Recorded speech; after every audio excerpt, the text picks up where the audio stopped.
Subscribe करें हमारा channel और प्रेस करें इस बेल आइकन पे और पाएं लेटेस्ट अपडेटेड न्यूज, वो भी हिंदी में। 3 महीने के लंबे अंतराल के बाद रियल कनेक्शन आपके साथ चैनल की शूटिंग फिर से प्रारंभ हो गई है।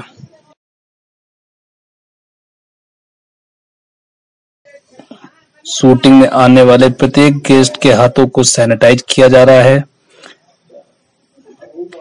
इसके अलावा सोशल डिस्टेंस के मानकों का ध्यान रखते हुए अधिकतम 4 से ज्यादा गेस्ट किसी भी कार्यक्रम में आमंत्रित नहीं किए जाएंगे। Thank you.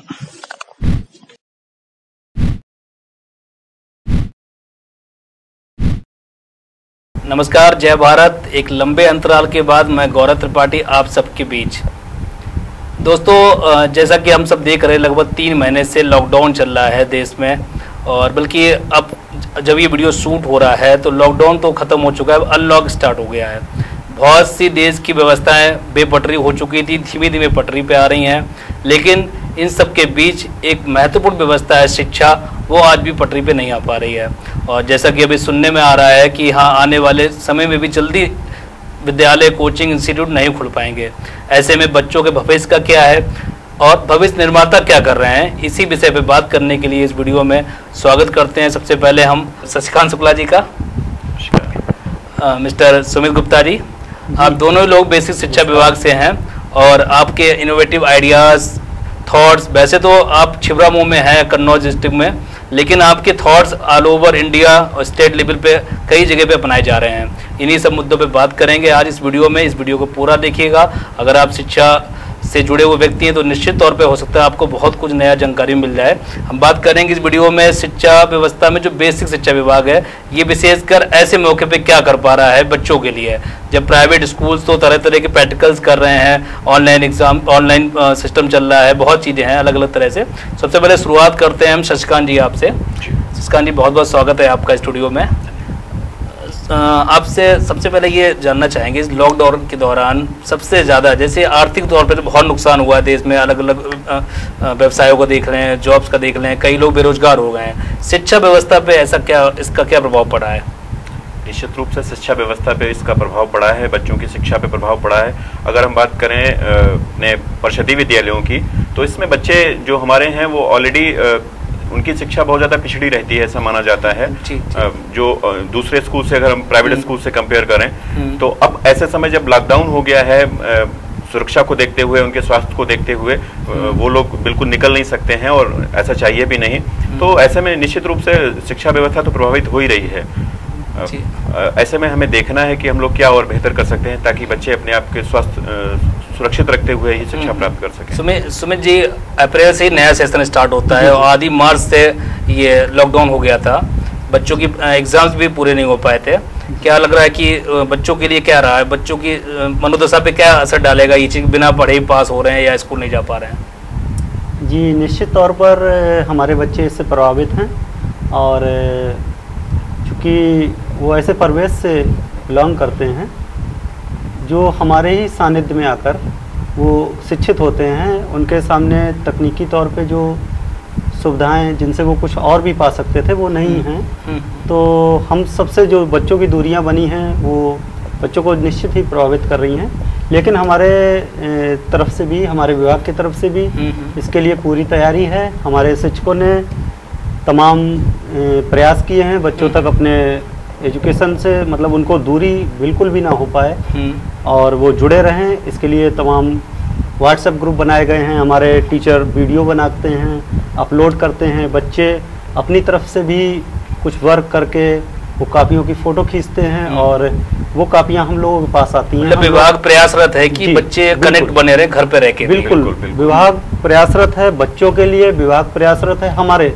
सभी टीचरों के लिए कि वो इस खाली जो ये दौर गुजर रहा है, इस दौर में हम लोगों को कितना पेशेवर कुशल बना दें, आईसीटी के लिए हम लोगों को टेक्नो सेवी बना दें। और चूँकि हमारे एजुकेशन में बहुत ही बड़े बदलाव आए हैं, चूँकि अभी तक हमारा जो पाठ्यक्रम था वो मूल्यांकन पर आधारित था और अब वो सारा सब कुछ असेसमेंट हम लोग आकलन, मतलब बच्चे को देखें कि मतलब हमारा बच्चा किस स्थिति में आ गया है, हम उसको क्या फीडबैक दें बच्चे के अंदर। फिर अब वो हमारे जो टारगेट हैं, क्या हमारा बच्चा उस तरफ पहुंच पा रहा है या नहीं, और इसमें लगातार हम लोग उसका बार बार अवलोकन करें बच्चे का, और उसमें फीडबैक दे के उसको उस तरफ पहुंचा दें। आसान शब्दों में अगर बात करी जाए, लगभग 3 महीने में बेसिक शिक्षा विभाग सहित अन्य शिक्षा जुड़े हुए सरकारी विभाग शांत रहे बैठे हुए हैं, वो कुछ ना कुछ कर रहे हैं। बिल्कुल कर रहे हैं।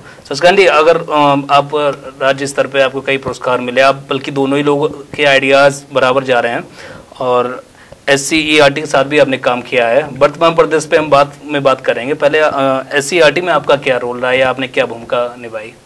देखिए, काम करने का ऐसा है, जो मैं बच्चों के लिए काम करता हूँ, पेशा है, तो उसी को लेकर के है। अभी शुरुआत जब मैंने करी अपनी जॉब की बेसिक शिक्षा में, तो स्थितियाँ बहुत सामान्य नहीं थी, बहुत अच्छी नहीं थी। जो मैंने कल्पना की थी कि स्कूल्स ऐसे होते होंगे, लेकिन जब वहाँ गया तो स्थितियाँ कुछ मुझे और ज़्यादा खराब लगी।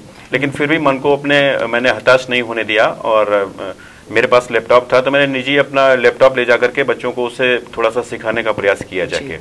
तो बच्चे केवल सिंपली उसमें जो कार्टून्स वगैरह थे, मैं मूवी डाल रखा था, वो बच्चों को दिखा देता था, तो बच्चे उसको देख करके अट्रैक्ट होते थे। इससे फ़र्क ये पड़ा कि बच्चों की जो अटेंडेंस थी, अट्रैक्शन की वजह से वो आने लग गए।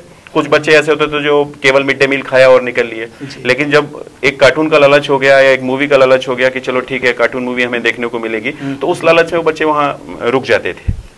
तो फिर धीरे धीरे जब उनकी अटेंडेंस अच्छी हो गई तो हम उन्हें पढ़ा पा रहे थे।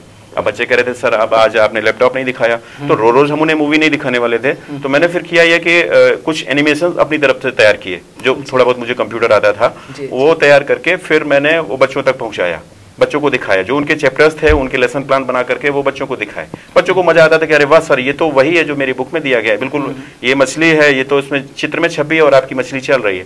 तो ऐसे करके बच्चे खुश हो रहे थे, सीख रहे थे। एजुकेशन को learn with fun matter with digital से मैंने उसको जोड़ने की कोशिश की। तो जब ये मेरा काम यहाँ तो लगा कि अरे इससे एक लैपटॉप से आप क्या करने वाले हो, लेकिन जब ये काम मेरा धीरे धीरे करके हो सकता है स्टेट लेवल पे पहुंचा हो, किस माध्यम से पहुंचा, तो उन्होंने उस चीज़ को अच्छे से माना। और फिर धीरे धीरे जब भी कभी इस तरीके के आयोजन होते थे जहां पर किसी डिजिटल कंटेंट की या डिजिटल लर्निंग की आवश्यकता होती थी, तो मुझे बुलाया गया। तो ऐसे करके SCERT से भी जुड़ा हुआ, जहां मेरे सुझाव की आवश्यकता थी या जो मैं सहयोग कर पाता था वो मैंने सहयोग किया।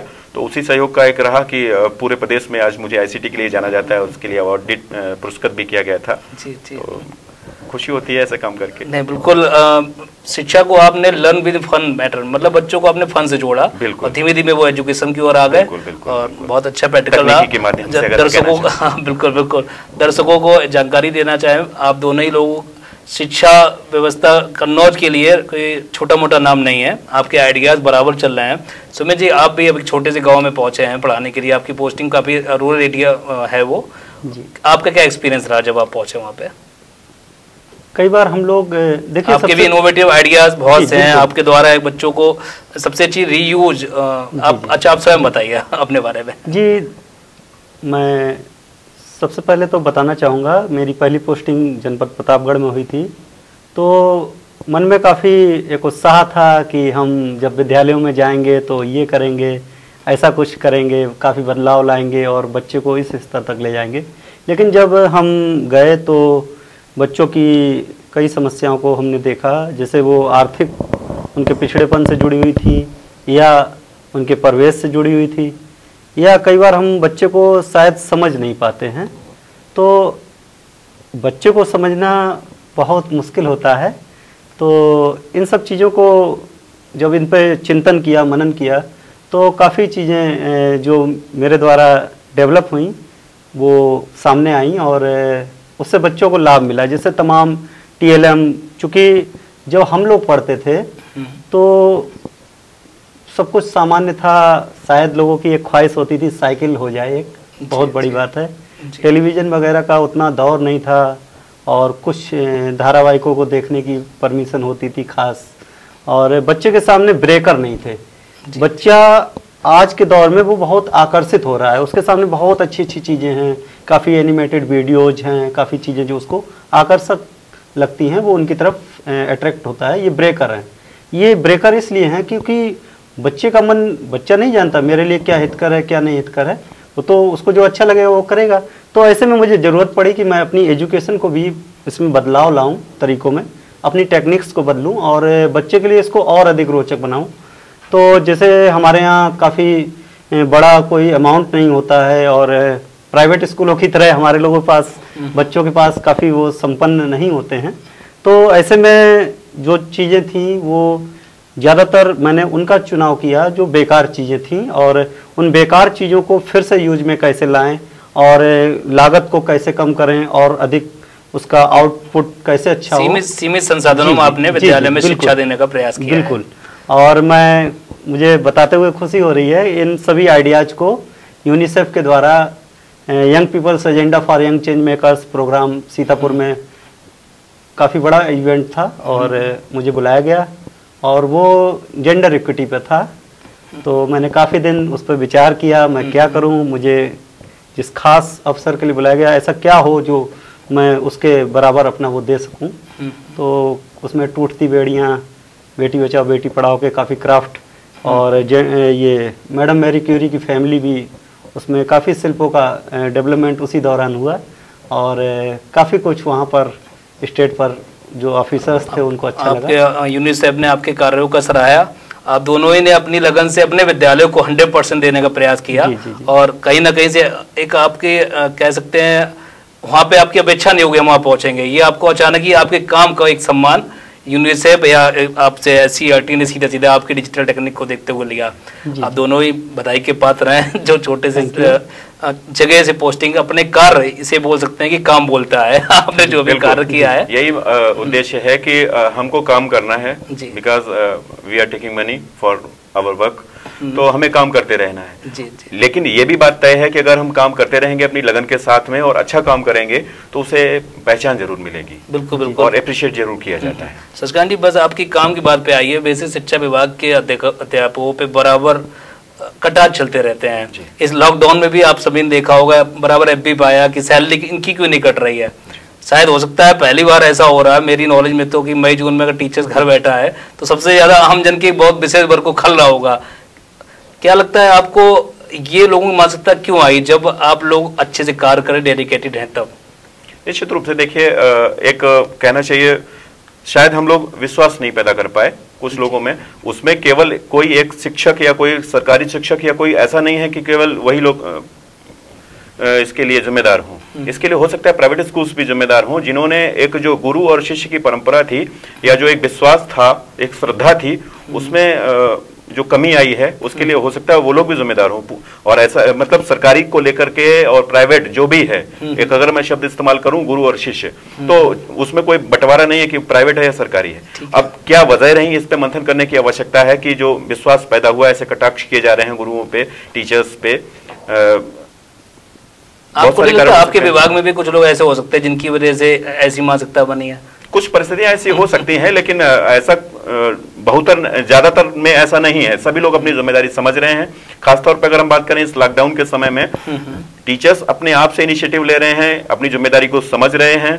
व्हाट्सएप ग्रुप बनाने के आदेश बाद में आए हैं। तमाम ऐसे टीचर्स मेरी जानकारी में हैं जिन्होंने व्हाट्सएप ग्रुप पहले से क्रिएट कर रखा था, चाह रहे थे कि बच्चों से अलगाव ना हो, और इससे पहले ही अपने जो कीपैड वाले मोबाइल होते हैं SMS के माध्यम से उनको ग्रुप बना करके उनसे जोड़ रहे थे, बराबर उनसे कांटेक्ट में थे कि आज तुम क्यों नहीं आए हो। स्पेशली अगर मैं बात करूं, मैंने अपने स्कूल में ऐसा किया था कि जो कीपैड वाले मोबाइल होते हैं उनके सबके SMS भेज के मैं पता करता था कि ये आज नहीं आए हैं। कभी कभी ऐसा होता बच्चा घर से चला और विद्यालय तक नहीं आ पाया, खेल में लग गया, तो जैसे ही SMS आता है तो वो बच्चा अभिभावक उनका जान लेता है बच्चे का, तो वो देख के तुरंत फोन करता है, नहीं सर वो घर से तो निकले, इतने बजे निकले थे, अभी मैं पता कराता हूँ। तो पता लगा रास्ते में कहीं उसकी साइकिल खराब हो गई थी, इस वजह से रुक गया, या फिर कहीं खेल में पड़ गया। तो एक लगाव हो जाता है अभिभावकों का, तो बराबर एक टच बना रहा। अब आकर के जब ऑनलाइन शिक्षा की बात आई तो हमने व्हाट्सएप ग्रुप क्रिएट किया, उसके माध्यम से शिक्षा कर रहे हैं। आपको भरोसा नहीं होगा, जो हम लोग स्कूल्स में टीचिंग करते थे अभी इससे पहले तक, तो उसमें इतनी मेहनत नहीं आती थी जितनी अब बच्चों को पढ़ाने में करनी पड़ रही है। दिन भर आप कंटेंट तैयार करो, क्या बच्चों को देना है, रिटर्न में करो, उनको दो, उपलब्ध कराओ, फिर जो बच्चे नहीं देख पा रहे उनसे आप कांटेक्ट करो, वो देखे कि नहीं देखे, देखें तो फिर काम करके फिर वापस उससे व्हाट्सएप ग्रुप पे डालें, फिर आप उसे चेक करो, चेक करने के बाद में दोबारा पोस्ट करो, इसमें करेक्शन करो। एक काम बढ़ गया है। लेकिन हमारे शिक्षक वो पूरी जिम्मेदारी के साथ में सब काम लेकिन कर एक रहे चीज हैं। और यहाँ पे देखने वाली चीज है कि जिन बच्चे जैसे कि भी बताया कि आपने मिड डे मील आते थे, खाना खा के चले जाते थे, तो उस मानसिकता के बच्चे, एक तो इकोनॉमिक्स वाइज उनका परिवेश भी इतना संपन्न नहीं होता कि सबके एंड्रॉयड फोन हो, ऐसे में आपको क्या लग रहा है कितने बच्चे परसेंटेज इस पे पार्टिसिपेट कर पा रहे हैं? बिल्कुल, ये आपका सवाल बिल्कुल सही है कि इसमें जो व्यवस्था लागू की गई है इसमें बहुत ज़्यादा बच्चे शामिल नहीं हो पा रहे हैं, बहुत ज़्यादा अभिभावक शामिल नहीं हो पा रहे हैं, लेकिन हमें फिर भी अपना प्रयास बंद नहीं कर देना है। अगर हम ये मान के चल रहे हैं अगर हम एक बच्चे तक भी जुड़े हुए हैं इस माध्यम से, तो हम उस एक बच्चे के लिए भी लगे रहेंगे, और जितने भी बच्चे हमारे विद्यालय के हैं या अपने समुदाय के हैं सबको उस व्यवस्था से जोड़ करके लाभान्वित करने की कोशिश करेंगे। तो मतलब ओवरऑल जो आपने पहले बात बोली, मनी टेकिंग जो जा रहा है उसके बदले में हमें काम करना है, और भले ही अगर एक भी आ रहा है तो वो भी हमारी सफलता है। बिल्कुल जी, और सफलता ना कहें लेकिन प्रयास जरूर है कि हम प्रयास करते रहेंगे, प्रयास की सफलता जारी है। कुल रहेगा। मिला जी, के बिल्कुल। रिजल्ट जो भी आए, ऑफलाइन भी आप सब देखते रहते होंगे, सरकारी विद्यालय के बच्चे, और ये बहुत सी ऐसी चुनौतियां आती रहती हैं शिक्षा के दौरान। एक अच्छा समर्पित शिक्षक कैसे अपना 100% दे सकता है, इस बारे में बात करेंगे इस ब्रेक के बाद।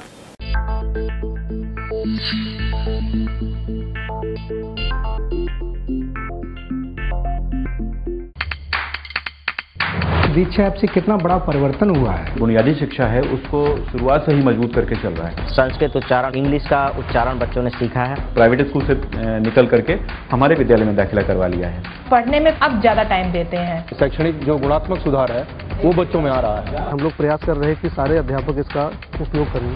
तो Diksha is a powerful weapon to change our education quality.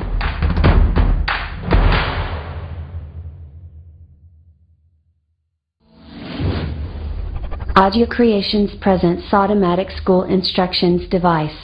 आप अपने स्कूल में पीएम्स के थ्रू बेल बजवाने को लेकर परेशान हैं, कभी जल्दी तो कभी देर से, और टाइमली बेल रिंग ना करने के कारण? अगर आपका जवाब है हाँ, तो हमारा ये डिवाइस आपके लिए बहुत ज्यादा फायदेमंद साबित होने वाला है। ये है ऑटोमेटिक स्कूल बेल सिस्टम। ये डिवाइस 2 मॉडल्स में अवेलेबल है, गॉन्ग बेल सपोर्टेड और amplifier supported. Gong bell supported में आप जो बेसिक रिंगटोन होती है बेल्स की, वो आपको मिलती है कुछ इस तरह।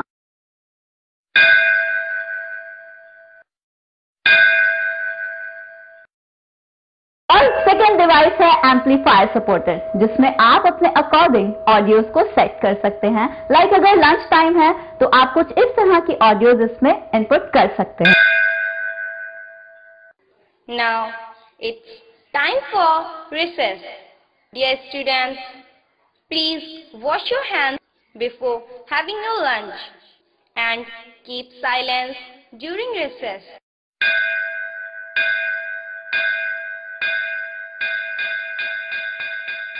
कुछ स्कूल्स में पहले से ही स्पीकर्स अवेलेबल होते हैं इंडिविजुअल क्लासरूम्स में, तो ऐसे सिचुएशन में आपको एम्पलीफायर सपोर्टेड डिवाइस रिकमेंड किया जाता है।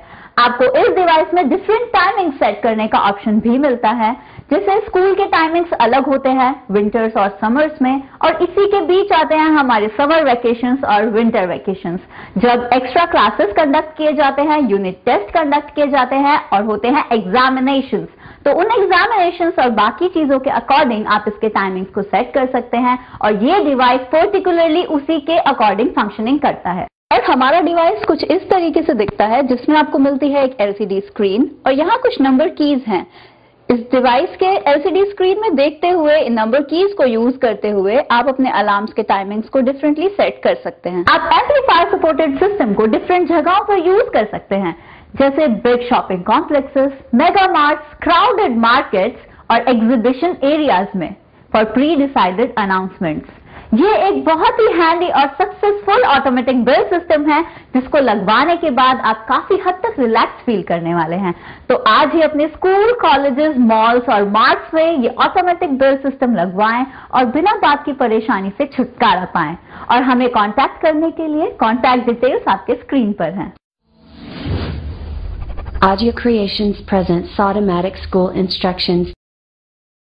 ब्रेक के बाद एक बार फिर से स्वागत है। जैसा कि आपने बताया, व्हाट्सएप ग्रुप बन रहे हैं, तरह तरह के आप लोग प्रयास कर रहे हैं इस पूरे लॉकडाउन के दौरान भी कि कैसे शिक्षा व्यवस्था बेहतर की जाए। आपको क्या लगता है कि आप लोगों ने प्रयास 100% करा है, लेकिन सामने बच्चे, अगर हम पेरेंट्स की बात करें, आपके विद्यालयों को जो हैं कि बहुत ही लेबर क्लासेस हैं, किसान जुड़े हुए हैं, व्हाट्सअप के लिए उनके पास मोबाइल नहीं होगा एंड्रॉयड, अगर जिनके पास होगा भी तो वो उसको यूज नहीं कर पाएंगे, तो ऐसे में आप लोग 100% कैसे दे पाएंगे? सही सवाल है, एक बहुत बड़ी समस्या है। और ये केवल अगर हम बात करें केवल परिषदीय विद्यालय की नहीं है, मुझे लग रहा है जो कॉन्वेंट स्कूल चल रहे हैं उनको भी इससे रूबरू होना पड़ता होगा। लेकिन बस ये है कि एक औसत है, वहाँ थोड़ा सा ज़्यादा होगा, यहाँ थोड़ा सा कम है, यानी कि इस्तेमाल करने वाले बच्चे या अभिभावक यहाँ पर थोड़े से कम हैं। हम लोगों को ज़्यादा समस्याओं का सामना करना पड़ता है, लेकिन हमें प्रयास करना है। बस एक ही धारणा है कि प्रयास करते हुए लगे रहना है। तो अब इसके लिए हम लोग ये कर रहे हैं। सबसे बड़ी समस्या जो हम लोगों के बीच में आती है वो ये है, कॉन्वेंट स्कूल या फिर जो परिषदीय विद्यालय सरकारी विद्यालय हैं उनमें अंतर है। बच्चों का IQ लेवल मुझे लगता है सब बराबर होता है, कुछ कम ज़्यादा है, अलग बात है। आर्थिक स्थिति भी कोई बहुत ज़्यादा बड़ी बात नहीं है। अगर हम शिक्षा दे रहे हैं, शिक्षा में कोई भी चीज़ ऐसी उनकी बाधा नहीं है जो उनकी आर्थिक स्थिति उसमें आड़े आए। लेकिन जो एक मुख्य बाधा है वो है उनके पेरेंट्स, जो कॉन्वेंट स्कूल से अलग करते हैं। उनमें क्या है, उनके पेरेंट्स पढ़े लिखे हैं, समझदार हैं, या फिर वो शिक्षा का महत्व जानते हैं। और इधर जो हमारे परिषदीय विद्यालय हैं उनमें उतना ज्यादा महत्व अभी नहीं समझ पा रहे हैं उसको। तो इसलिए एक ये बहुत बड़ी बाधा है हम लोगों के लिए। तो इसे दरकिनार करते हुए ऐसा नहीं हतोत्साहित होकर बैठ जाएं या फिर इसको कोसने लग जाएं कि अरे क्या करें, हमारे अभिभावक पढ़े लिखे नहीं हैं तो हम ऐसा कर लेंगे। वहाँ तो कॉन्वेंट स्कूलों में उनको होमवर्क दिया जाता है, उनके माता पिता करके ले आते हैं, स्क्रैप बुक तैयार करवा देते हैं, इसमें तो कोई उनको देखने वाला नहीं, हम ही को सब करना पड़ता है। इवन देन ड्रेस तक प्रोवाइड कराते हैं, बैग प्रोवाइड कराते हैं, और भी जो भी बुक्स वगैरह हैं सब प्रोवाइड कराते हैं। हम मान के चलते हैं कि हम उनके अभिभावक भी हैं और उनके टीचर भी हैं, तब हम जाकर के उनके बीच में इस भावना के साथ में काम करते हैं और दोहरी भूमिका के साथ में करते हैं और उनके अभिभावकों को भी समझाने की कोशिश करते हैं कि इन बच्चों के लिए शिक्षा कितनी महत्वपूर्ण है। सुमित जी, इसमें मैं कहना चाहूँगा, कोरोना ने काल ने जो इस समय का चल रहा है किसको प्रभावित नहीं किया है, हर कोई तो प्रभावित है। तो ऐसे में हमारी शिक्षा व्यवस्था को अछूता रहना कोई विशेष वो नहीं है, और देखना ये होगा कि हम लोग कितना बेहतर कर सकते हैं इस मौजूदा स्थिति में। और मैं अपने बच्चे की पृष्ठभूमि पर थोड़ा सा बताना चाहूँगा। हमारे जो बच्चे हैं परिषदीय विद्यालयों के बच्चे, इनमें से अधिकतर बच्चे वो हैं जिनकी शायद पहली पीढ़ी शिक्षा लेने जा रही होगी। और ऐसा नहीं है कि हमारा बच्चा कोई कमज़ोर है। हमारा बच्चा प्रकाश संश्लेषण, अगर बच्चा शहर का पढ़ता है तो हमारा बच्चा देखता है उसको। पौधा बीज से, नन्ना पौधा अगर चैप्टर को शहर का बच्चा पढ़ता है तो हमारा बच्चा बीज से पौधे को उगता हुआ देखता है, वो उगाता है। और वो व्यवहारिक तौर पे उसने सियार को भी देखा है, उसने पढ़ा भी है, और वो कहीं ना कहीं अपने को ज़्यादा एसोसिएट कर सकता है। लेकिन चूंकि कुछ आर्थिक पिछड़ापन, कुछ माता पिता की जो प्रैक्टिकल ज्ञान उनको लाइव हो रहा है, शहर वाले किताबी रट्टा कह सकते हैं, लेकिन यहाँ पे हमारा सक्षम है बच्चे भी उनका अच्छा है।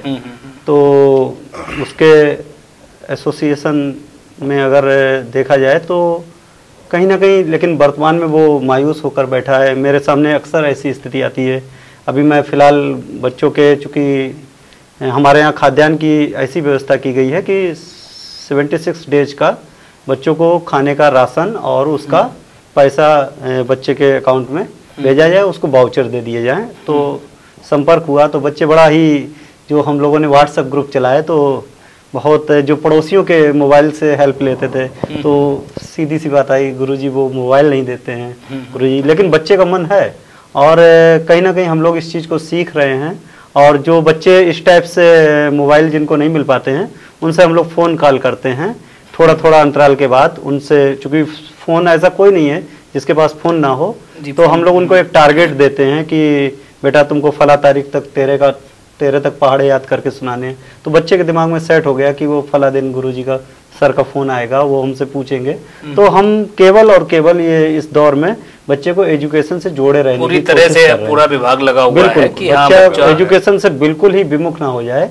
तो इसलिए ये छोटे छोटे प्रयास। शशिकांत जी, आप SC/ERT के थ्रू आप साथ में हमने काम किया है, उनके सिलेबस में हेल्प किया है, और जैसे जानकारी हुई है कि आपने मुख्य तौर पे गणित मैथ को अच्छे से मैनेज किया है, लेवल की बुक्स में मैंने काम किया है। तो अभी दीक्षा ऐप करके हो रही है, इसके बारे में कुछ शॉर्ट में बताएं।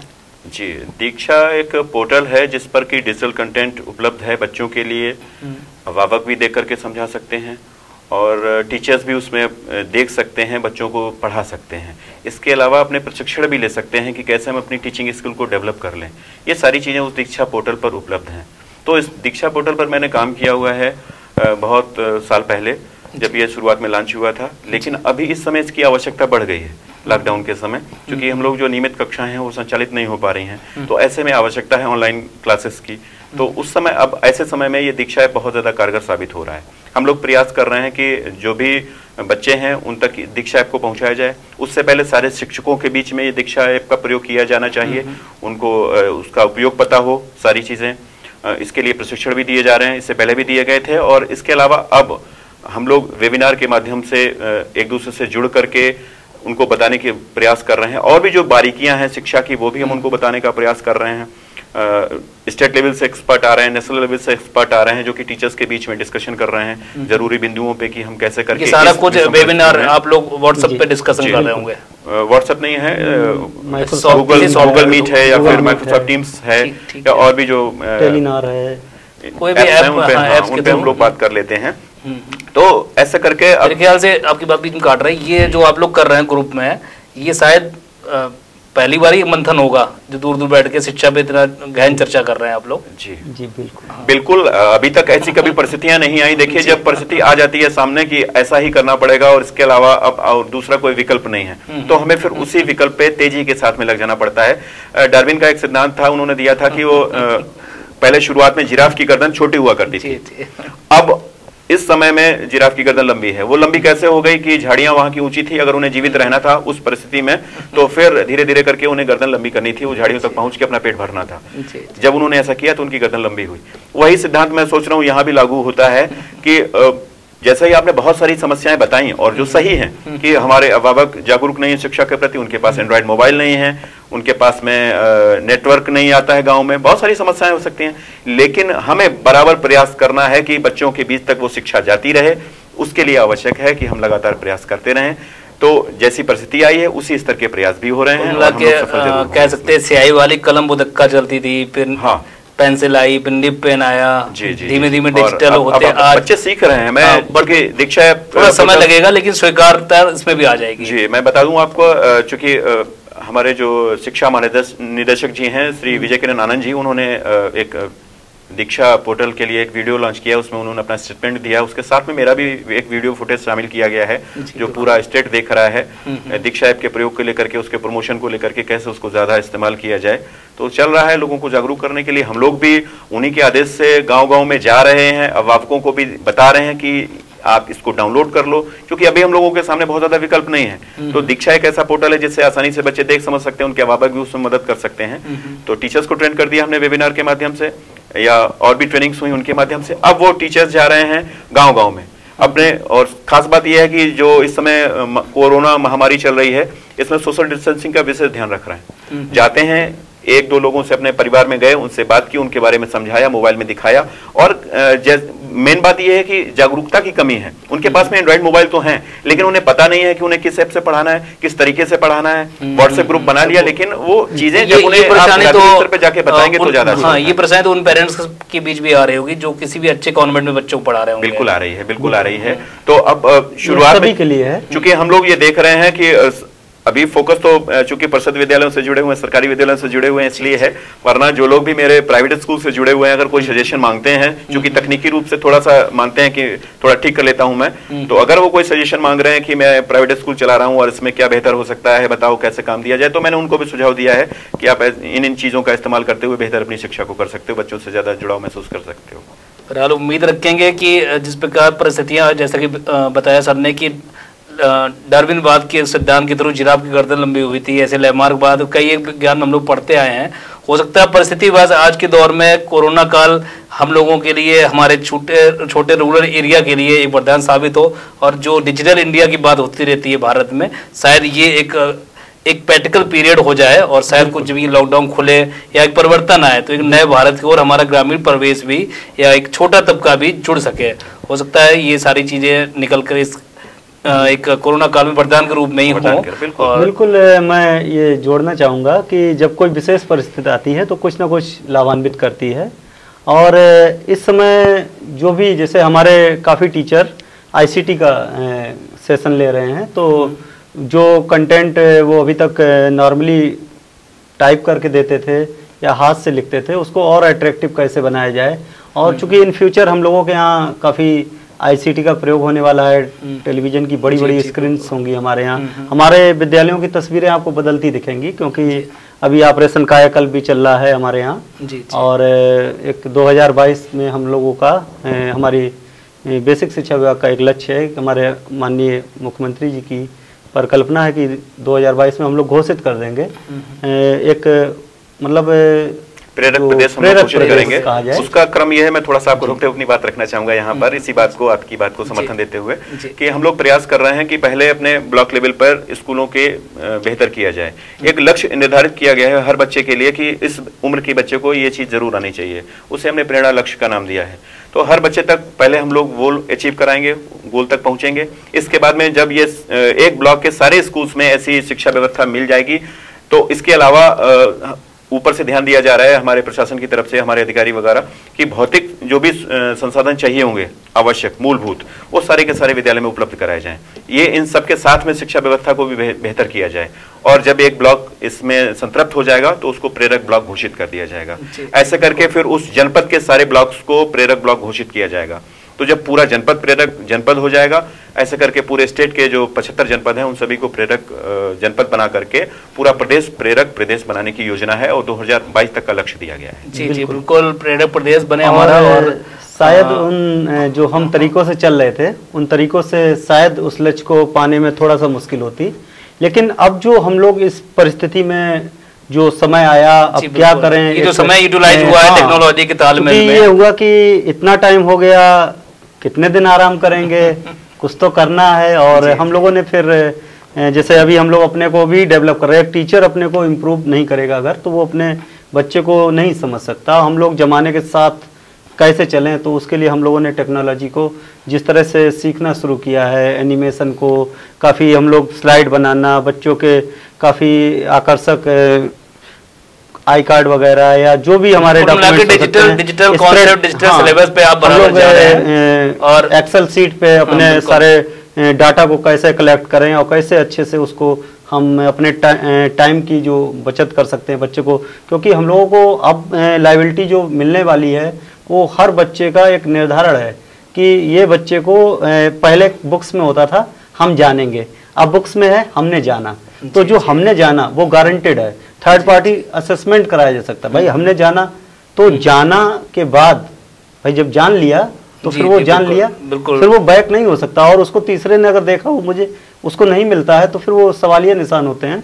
तो ऐसे में हम लोगों को जो भी देना है उसके लिए ये जो काल है इसमें हम लोग स्किल्स डेवलप कर रहे हैं। और कुल मिला के सुमेश जी समय को देखते हुए जिस प्रकार कोरोना का समय के अनुसार यूटिलाइज कर पा रहे हैं, वैसे हम लोग वीडियो को भी लिमिटेड समय के साथ लेकर चलते हैं। लेकिन बहुत अच्छी चर्चा हुई आप लोगों से पूरे बातचीत में, और जो आपके प्रयास है विभाग के सारे टीचर घर बैठ के कर रहे हैं, आने वाले समय में जमीन पे भी दिखेंगे और एक परिवर्तन की ओर जाने का एक नया संदेश ले सकते हैं हमारे भारत, पिछड़े हुए भारत देश के लिए। और अंतिम 2 लाइनों में अपनी बात, कोई मैसेज देना चाहें आप या रिक्वेस्ट करना चाहें जो आम जन धारणा बना रहा है विभाग को लेकर?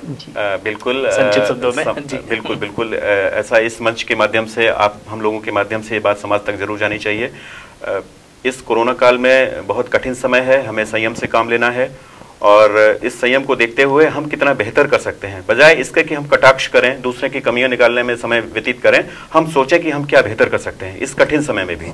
ऐसा हमें सोचना है, ये मैं संदेश देना चाहूँगा। इसके अलावा चूंकि मैं शिक्षा व्यवसाय से जुड़ा हुआ हूँ, तो मैं सारे बच्चों को, सारे अभिभावकों को जरूर बताना चाह रहा हूँ कि बहुत सारा कंटेंट उपलब्ध है इस समय, जो कि आप अपने बच्चे को घर बैठे दिखा सकते हैं। अभी जैसा कि गौरव जी ने बात की कि दीक्षा ऐप के माध्यम से शिक्षा आप देने का काम कर रहे हैं, तो बिल्कुल आप लोग भी दीक्षा को इस्तेमाल कर सकते हैं। दीक्षा ऐप है जो कि गूगल प्ले पे डाउनलोड किया जा सकता है। इसमें सीबीएसई बोर्ड से लेकर के जो भी डिफरेंट बोर्ड्स हैं, इनकी सारी बुक्स का कंटेंट उससे उपलब्ध है। कक्षा 12 तक के बच्चे इसको इस्तेमाल कर सकते हैं, और बहुत ही इंटरेस्टिंग वे में है। जो चीज़ आप बुक में देख रहे होंगे उससे कहीं बेहतर आप पाएंगे कि इसमें भी वो दिखाया गया है।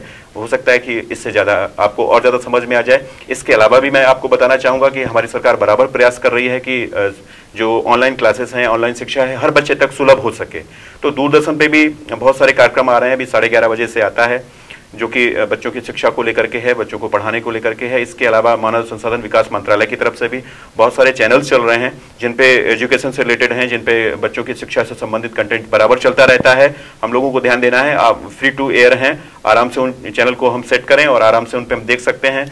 साइंस देखना हो साइंस देख सकते हैं, गणित देखना हो गणित देख सकते हैं। ऐसे जिस सब्जेक्ट को भी हमें देखना है, बल्कि जिस भाषा में भी हमें उसको देखना पसंद करना है, वो भी हम देख सकते हैं। ठीक है, दीक्षा मल्टी यूज है और रेडियो पे भी कार्यक्रम आ रहा है, तो इनका हमें सबको लाभ लेना है। ऐसा नहीं है कि कुछ चल नहीं रहा, हमें देखने की जरूरत है। जो भी हमारे पास में सीमित संसाधन है उनके देने के लिए आप लोग हैं बराबर, बस आपको लेने का प्रयास करना है। हम समय जी, आप क्या मैसेज देना चाहेंगे? ये खाली समय है, आप लोग फैमिली के बीच में हैं और आपको काफ़ी कुछ घर में नज़र आ रहा होगा, जो आप लोग तेज़ी से आते थे जाते थे और काफ़ी कुछ नज़र नहीं पड़ती थी। कहीं हो सकता है खाली प्लास्टिक की बोतल हो सकता है आपके लॉन में खाली पड़े हुए गमले हों, तो काफ़ी कुछ आप क्रिएटिव हो सकते हैं, रीयूज कर सकते हैं। बेकार चीज़ों से फिर से आप काफ़ी कुछ बना सकते हैं। और जो हैंडमेड चीज़ें हैं इनका महत्व कभी ख़त्म नहीं होता, ये आपकी क्रिएटिविटी को सामने लाती हैं। और कचरे में प्लास्टिक जाएगी तो ये निश्चित है हमारी नालियों को चौक करेगी और हमारे धरती का इसका जो सांस लेती है अपने छिद्रों से, इसको रोक देगी, वो उसका दम घुटेगा हमारी धरती का। और धरती का दम घुटने का मतलब हमारा सबका दम घुटना। तो हम उस प्लास्टिक को फिर से रीयूज कर सकते हैं, बेकार काफ़ी फाइबर वगैरह की। और मैं आपको बताना चाहूँगा, इन बेकार चीज़ों से ही मैंने काफ़ी ऐसी चीज़ें बनाई हैं जो जैसे चाहे वो लखनऊ महोत्सव की बात हो, ऐसा बिल्कुल मत सोचिए कि हमको फ्रेश सीट या मार्केट से जब हम लेंगे तभी हम उससे कुछ अच्छा कर सकेंगे।